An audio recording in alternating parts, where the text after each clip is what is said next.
Saudações a todos, sou Marcos Arino Babaloi Calgundá e esse é o canal do YouTube associado ao blog, no blog escrito que tem texto www.milar-fa.com.br. Esse vídeo aqui você não está enganado, você já viu um vídeo sobre karma, mas eu não gostei no final dele, estou refazendo. Mesmo que você já tenha assistido o anterior, eu recomendo que assista esse aqui, que esse aqui está muito melhor, tá? Então, é isso aí, estou falando sobre karma e a questão dos nossos ciclos de vida, né? As conexões entre as vidas, que é o mais importante. Esse assunto, na realidade, o karma nos permite falar sobre os ciclos de vida, e é sobre isso aqui que eu estou falando aqui, tá?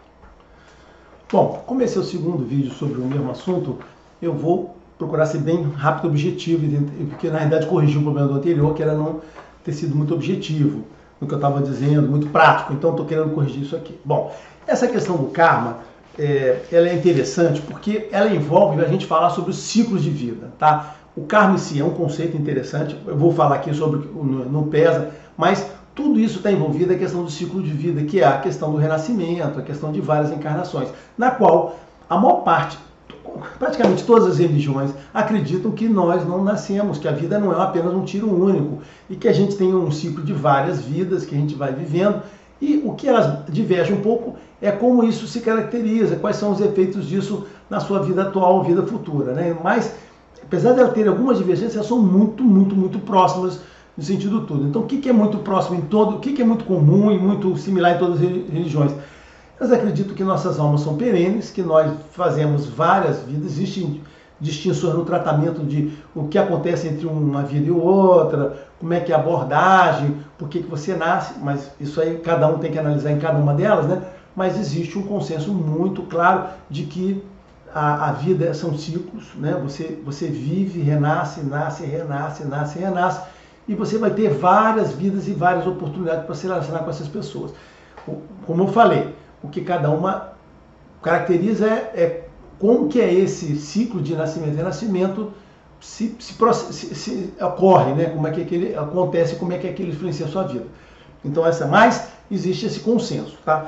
Claro que nós temos dois pontos extremos nisso, que é a abordagem dos católicos, né, dos cristãos, que não entendem que existe esse renascimento. Então, assim, e como quer queira, quer não, né? Os cristãos, seja os católicos, seja os muçulmanos, seja os judeus, evangélicos, né, que o evangélico é só uma seita cristã, né, tá certo? Católica. Tem os ortodoxos ainda, que é uma divisão. Então, só esse grupo, na realidade, é uma religião muito grande, muito hegemônica. Não dá para falar sobre o tema se a gente não abordar um pouco a visão deles, né? Eu não gosto de ficar falando... não, eu falo sobre a visão dos outros, né? Então, assim, a gente tem que falar sobre isso, né? Então, esse grupo aqui entende que a vida é um tiro. Você nasce e acabou. Você nasce, vive, morre e vai para a vida eterna. Fica esperando lá o fim dos tempos. Esta é a visão católica, né? Nasceu, viveu, morreu. Vou para Cristo. Vou ficar esperando o quê? O fim dos tempos do mundo, o fim do mundo. Então, assim, é uma visão muito apocalíptica, né? Ou seja, toda essa visão católica é dominada para se dentro do apocalipse, né? Do mundo vai acabar e aí eu vou me juntar a Deus ou Cristo no final. E aí o que acontece? Né? Isso é a sua vida aqui, você deu um azar, se aconteceu um acidente, você tomou um rumo errado, você cometeu erros. O que acontece? Não, acabou, sua vida é assim, né? Então, sua vida é assim e você só tem essa e ponto, né? Então, eu acho uma abordagem muito covarde, uma abordagem muito injusta, né, para as pessoas que querem ter uma orientação religiosa, querem seguir a vida delas com aquele tipo de ideia. Ela passa a viver o seguinte: caraca, dei sorte de nascer rico, dei sorte de nascer pobre, dei sorte de nascer vagabundo, dei sorte de nascer bandido, azar, né, de nascer isso. Cara, olha só, essa é a visão católica, tipo, é isso aí, você é isso que nasceu, mas e aí? Não, você é só isso e tal. Se você se aproximar de Deus, aí o bandido se recupera, então você só tem essa vida para se recuperar. Não é essa a visão que todas as demais religiões adotam, tá certo? Então, mas essa é a visão católica do tiro único. Então, se a pessoa é religiosa, se ela usa a religião como uma base para a vida dela, isto pode levar ela assim, a um pensamento muito ruim, né? O próprio tratamento do pós-vida, né? Católicos tendem a ser pessoas que lamentam ou se chocam, se impressionam muito mais com mortes de pessoas. do que pessoas de outras religiões. Pessoas de outras religiões vão entender que a vida são ciclos, você perde aquela pessoa, é lamentável, você gostava, você tinha aquela convivência, mas aquela pessoa volta para a casa dela, volta por né? E vai ter outra vida, provavelmente você vai ter uma chance de viver novamente com ela. Não existe o fim da alma, né? A alma não termina por ali. E os católicos não, tendem a tornar aquilo muito mais doloroso. Então veja bem, pessoas que se enlutam de forma grave podem estragar toda a vida dela baseada nesse sentimento que você perdeu aquilo, aquela pessoa foi embora e você não tem mais sentido da vida. Eu queria fazer um parênteses, é o seguinte, quando eu falo isso, é porque assim, nós estamos falando de pessoas que encaram a religião com seriedade, pessoas que encaram a religião como uma coisa na qual serve como guia para a vida dela, tá certo, né? Eu não estou falando aqui daquelas pessoas que, eu acredito em Deus, eu sou católico, mas não sou praticante. Não existe, eu estou falando de pessoas que realmente sejam tementes e praticantes de uma religião. O que eu estou falando é que esse assunto pode parecer bobo, mas, olha só, pessoas podem ter, pessoas que entendem a vida dessa forma podem se enlutar com essa questão e aquilo transtornar a vida delas. Uma outra parte também, que é um extremo disso, né, as pessoas que seguem a doutrina espírita, na qual diz o seguinte, olha, se você está sofrendo aqui, se você tem um problema, estou falando agora de karma, né? Eles acreditam que você renasce, mas se você está sofrendo aqui um problema, você tem uma dificuldade, você nasceu torto, não sei o que, nasceu com uma família. Não, olha só, você não pode fugir desse problema, você tem que viver esse problema até o fim, porque se você não viver isso agora, você não vai se libertar disso e na próxima vida você vai viver isso tudo de novo. Eles têm um entendimento um pouco mais extremo do entendimento original disso, né? Que isso tudo, essa questão de karma é hinduísta, né? Eu não vejo esse entendimento deles lá, nos hinduístas, tá? Então, assim, eles adotaram isso. E isso, mais uma vez, se a pessoa que acredita nisso, não influencia a vida dela. É a pessoa que sofre e vai entender que deve continuar sofrendo, porque se eu sofrer nessa vida isso tudo aqui, porque eu mereço isso aí, então significa que na próxima estarei libertado e não vou mais sofrer de sua maneira, senão vou ter que sofrer tudo de novo. Entenderam? Então, assim, isso está lá. Eu digo mais, não só nessa, né? Eu já vi muita vídeo sobre religiões orientais, cara, o pensamento chinesas, né? O confucionismo, o taoísmo, cara, é muito parecido, muito próximo disso, né? Essa visão da reencarnação, do sofrimento, do samsara, é muito próximo. Então, assim, isso aí, tô falando, então, quando eu digo que esse conceito do renascimento dos ciclos, das consequências dos atos, é uma coisa muito comum em religiões. Se você for fazer uma pesquisa, você vai entender desse tema, se você procurar esse tema nas religiões, você vai entender uma base comum muito próxima. Afastando aí os católicos, que entenderam isso de outra maneira, e aqui no nosso caso específico, o espírita, que adotam isso de uma forma um pouco mais complicada, né? Sobre os cristãos, os católicos, né? Eles adotam esse entendimento. Esse entendimento começou, foi registrado no... Olha, eu posso estar errado, mas se não me engano, no Concílio de Constantinopla. E foi um tema, né? Tinha um outro teólogo, Orígenes, que pensava um pouco diferente, tinha um Nestor, tinham pessoas que tinham teólogos daquela época que tinham visões um pouco diferentes desse assunto. Mas elas foram tolhidas, foram bloqueadas, assim, isoladas, porque essa era a abordagem que os católicos usavam, né, nesse concílio, né? Você tinha lá duas pessoas que pensavam diferente, tinha um conflito, eles faziam um concílio para unificar a visão. A visão é essa daqui, é desse cara. Se esse cara não concordasse, esse cara aqui era mandado para o espaço, tá? Então, o assunto não podia mais ser discutido, né? Quando você ia falar de Nestor, de Orígenes, de Ariano, esses teólogos, quando você fala até mesmo com um teólogo hoje, não, essas pessoas são hereges. Mas hereges por quê? Só porque pensavam diferente? Só pensavam diferente, aí virou herege, porque a igreja diz que o lado é esse, não aquele. Então, a discussão se encerra lá. Então, essa é a questão. Mas, olha só, não tem a competência, né, para discutir a discordância dos católicos em relação a isso. Apenas digo que a visão deles, olhando o contexto do mundo inteiro, a visão deles é diferente do resto, tá certo, né? Bom, então, o ponto em comum em todo mundo é a questão do Perdão. O ponto em comum de todo mundo é a questão dos renascimentos, dos ciclos de vida. Eu queria também falar assim, eu acho que eu vou lembrar de botar no link, né, no vídeo, um canal da Thalita, né, ela faz resenha de livro, ela fez uma resenha do Livro dos Mortos Egípcios, é bem interessante. Uma metade do Livro dos Mortos é dedicada a isso, a questão do ciclo de vida, de você ter um bom caráter. Cara, é muito interessante. Então, na própria religião egípcia, né, antiga, tem referência a isso. Esse conceito que nós estamos falando aqui não é só dessa. Olha que coisa interessante. Os egípcios já tinham, se reflete na região dos Yorubás, né? Os hindus têm, os budistas, na verdade, herdaram o conceito um pouquinho modificado dos budistas. E você tem, eu vejo isso se repetir lá no confucionismo e outras religiões orientais, né? Lá dos asiáticos.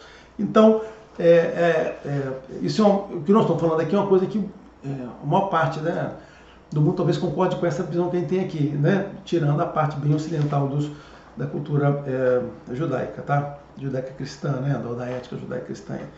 Bom, ok? Bom, e agora não dá para falar de karma se não falar assim, a gente não falar de três coisas, tá? Que está envolvida aqui, já que nós estamos falando de karma, como eu falei, esse conceito não pertence aos hindus. Falar isso tudo aqui de karma é só uma forma de falar alguma coisa que vocês se lembram, porque não pertence a esse pessoal. Mas a gente tem que falar ainda a origem deles, de três coisas, né? O karma, o dharma e o sansara, que são três coisas que estão relacionadas. Então, inclusive, a pessoa não pode falar de karma se não falar de dharma e de sansara, porque não dá para falar uma coisa separada da outra. O que é o karma, né? O karma é isso, são segundo as pessoas têm na visão espírita, são erros que você tem que pagar, você tem que corrigir. Todo mundo conhece.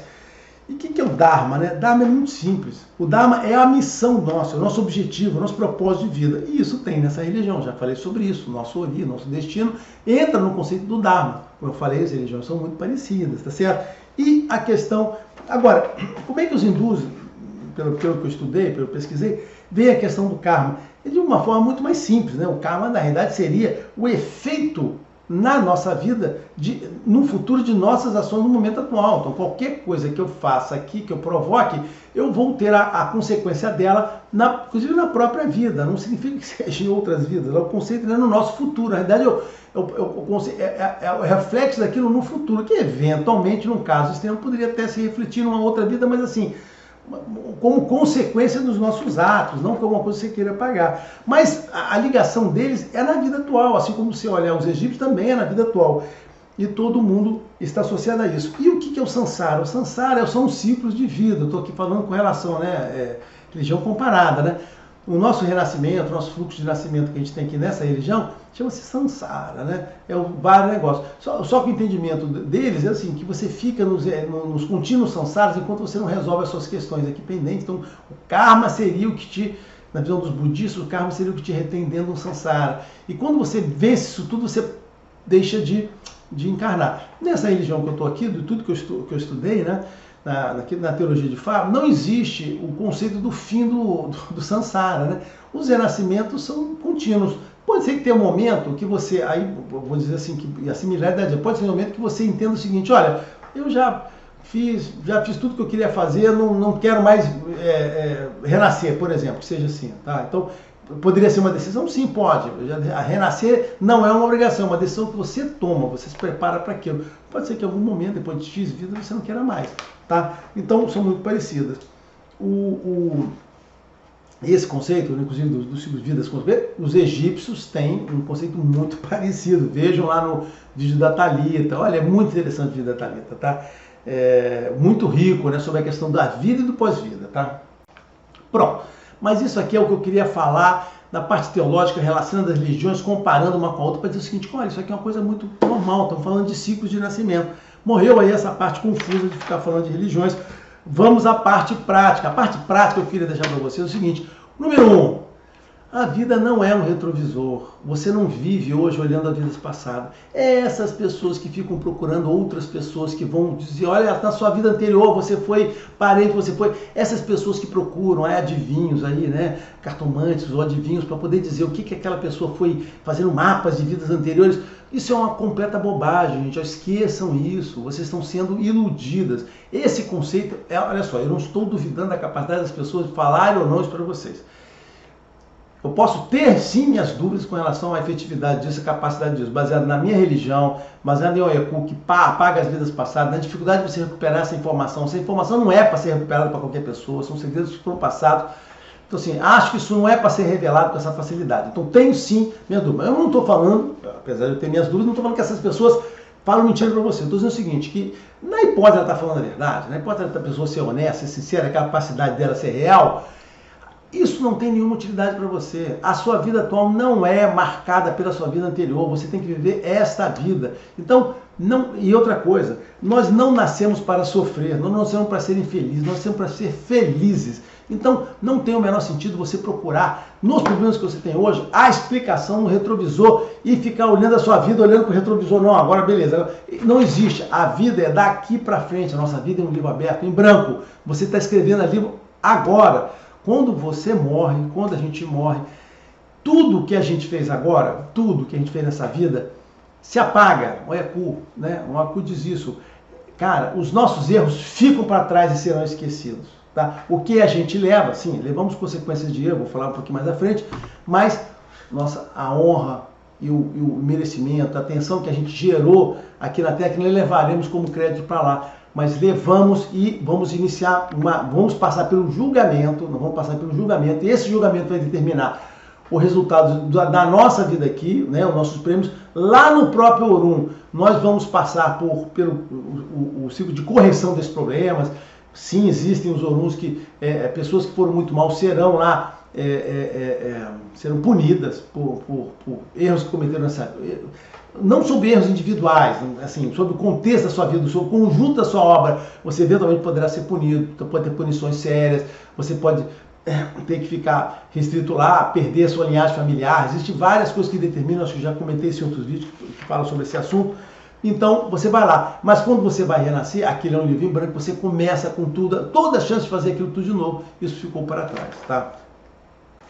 O que é comum, né? O que é comum em todas as abordagens? O bom caráter, as suas ações. Se você é uma pessoa com bom caráter, com boas ações, essas ações se refletirão em coisas boas para você, em bênçãos, tá certo? Então, sim, os seus atos ruins, como é óbvio, os seus atos ruins nessa vida vão lhe projetar no futuro alguma coisa negativa, isso vai ter. Você faz o mal para alguém, aquilo pode voltar como consequência de uma teia de opções que lhe retorna na frente, mas o bom caráter, as boas ações, é que vai te facilitar, ele vai deixar o caminho mais simples possível, em vez de você pegar o caminho tortuoso.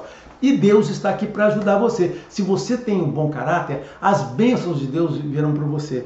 Então, assim, Deus faz tudo para facilitar a sua vida. E os ebós, né, consulta o ebó vem nesse sentido de recuperar você de problemas que você tenha baseado no seu merecimento, né? Então, em Ossá fala disso, né? Da ajuda do Orum que te dá para remover os obstáculos que você tem aqui, diferente de Ogundá, que Ogundá é aquela ação de você removendo, já falei isso antes, né? Você removendo os problemas. O Ossá ajuda vendo Orum, mas baseado em quê? Baseado no caráter. Por isso que Ossá está muito associado a Adjé, porque Adjé é o mal teológico, né? É o mal vindo de Deus, o mal teológico, né? O mal divino. Por quê? Porque para você ter essa ação removida, você tem que ter Adjé fazendo a questão do merecimento. Então, sim, os seus problemas serão removidos, suas dificuldades serão removidas, desde que você acompanhe bom caráter, e por isso que Adjé está junto de Ossá.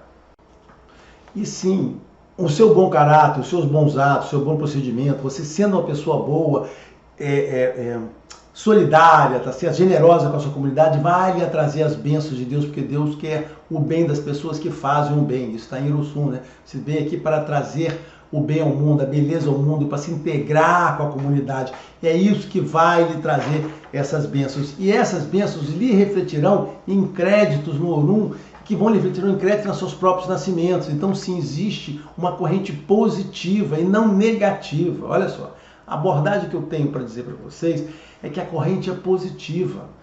Essa do karma diz uma corrente negativa. Ai, meus atos ruins vão se protegando, eu tenho que pagar por eles. Esquece essa. Os seus atos positivos, o seu bom caráter, o seu bom procedimento, lhe geram créditos. E você pode chegar na sua vida com esses créditos nisso aí. E onde está dizendo, por que eu estou dizendo isso? Porque isso está em Oyaku, a pessoa que vem com aquela opção de eu quero nessa vida ser feliz, ser rico, ser próximo, eu quero nessa vida usufruir de coisas que você teve em vidas anteriores. São opções que você faz. O Oyaku diz sim, existem essas opções que a pessoa pode fazer. Assim como em Otuá, ele diz sim, é aquela pessoa que vem abençoado, já vem pré-abençoado por Deus, é o preferido de Deus, é o profeta de Deus. Otuá é o preferido de Deus, que vem, por quê? Porque ele já foi uma pessoa boa, tão boa nessa evolução de vidas dele, que nessa vida ele já vem pré-abençoado. Claro que não existe nada, nenhuma bênção sem o vigia. Então você tem ele, Nini, tem a Jé, tomando conta de você para que você seja essa pessoa abençoada, mas você sempre vai ser próprio. E a pessoa de Otuá, geralmente, nunca. A pessoa de Otuá, a gente diz o seguinte, não é aquela pessoa que se envolve com religião, na realidade é a pessoa que tem o suporte, mas vai ter a vida normal dela, vai ser um comerciante, vai ser próspero em torno disso. Então, o que eu falei para vocês, tanto em Oecu como Otuá, é a questão da boa herança que você traz baseado nos seus atos anteriores, aquela coisa que vai pelo crédito. E existem outros Odus que têm mensagem em relação a isso. Em Irossonsá, é isso.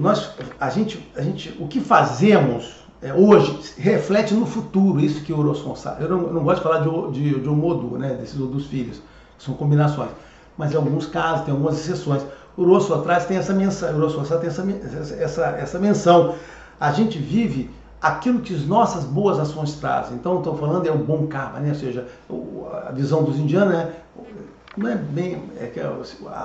a sua ação hoje, ele traz, como eu falei no início do vídeo, né? Traz a consequência posterior. Então, essa ação, isso existe também nessa região? Sim, está em Irossonsá. O que você faz hoje reflete no futuro. Então, assim, eu estou usando aqui duas religiões diferentes, falando a mesma frase. Esta frase que eu estou falando está em Irossonsá. Esse conceito está em Irossonsá. E é o que está lá. Tá? Que o que a gente faz reflete no futuro, né?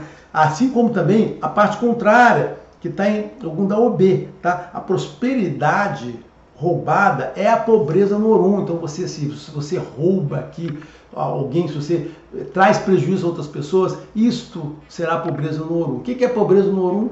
Essas consequências, o sofrimento que você vai passar lá como espírito, né? As atribulações, as limitações, as punições que você vai ter antes de você querer nascer novamente. Isso está documentado. Então, assim, como eu falo sempre aqui, eu não fico aqui inventando, falando dessa religião, olhando os conceitos das outras. Eu só falo aqui o que está de fato, o que eu encontrei de fato. Então, como eu pesquiso esses assuntos, a gente vai encontrando os assuntos. Opa, aqui tem uma referência, vou fazendo referências cruzadas, buscando as referências nesse assunto.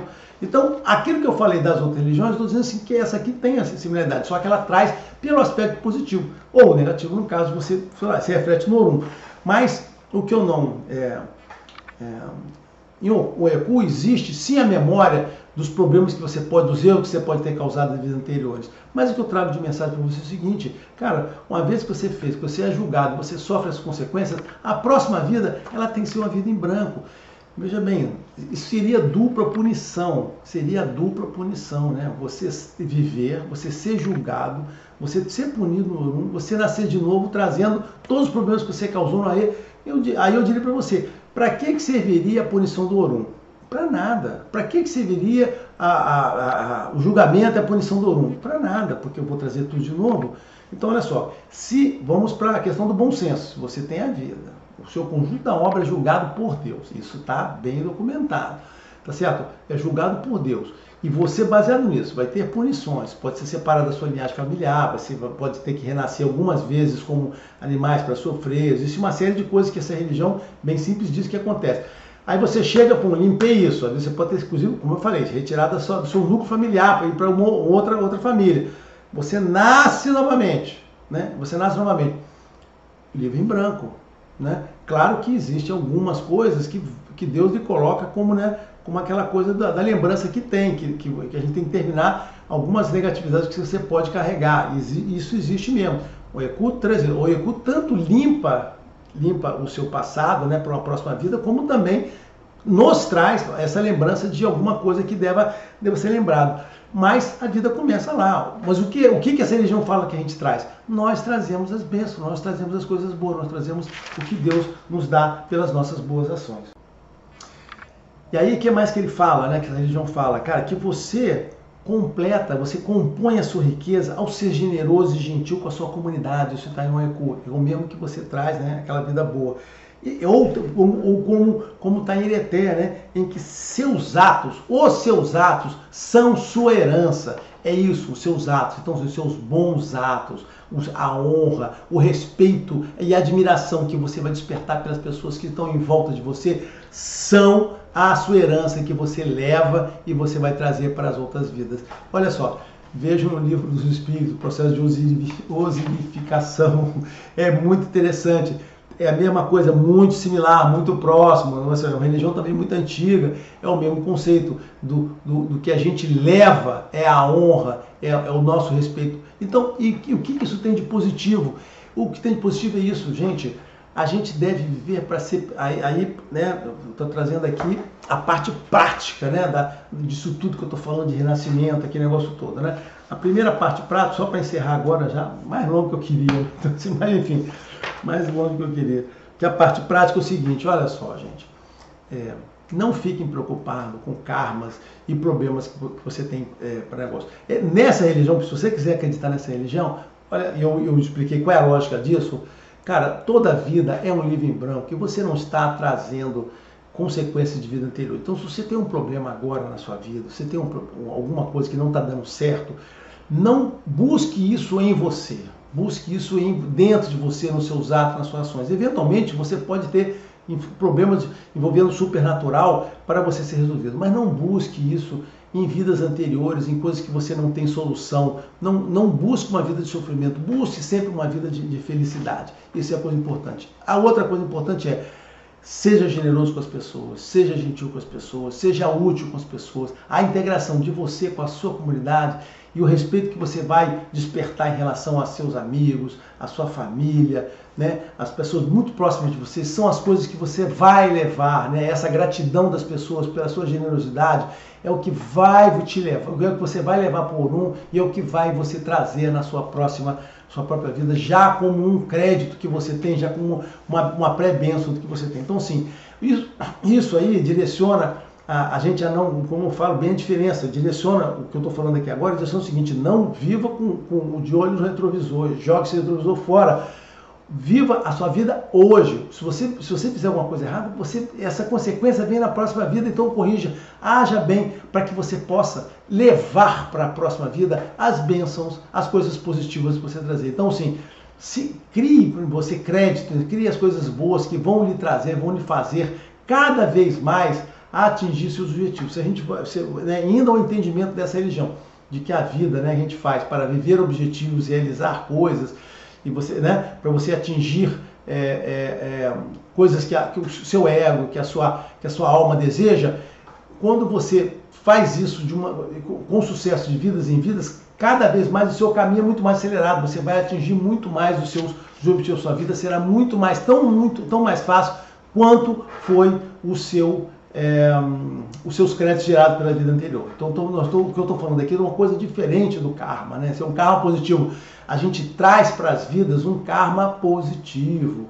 É isso que traz para as vidas seguintes. Então, você tem que trabalhar, você tem que viver para gerar esse karma positivo.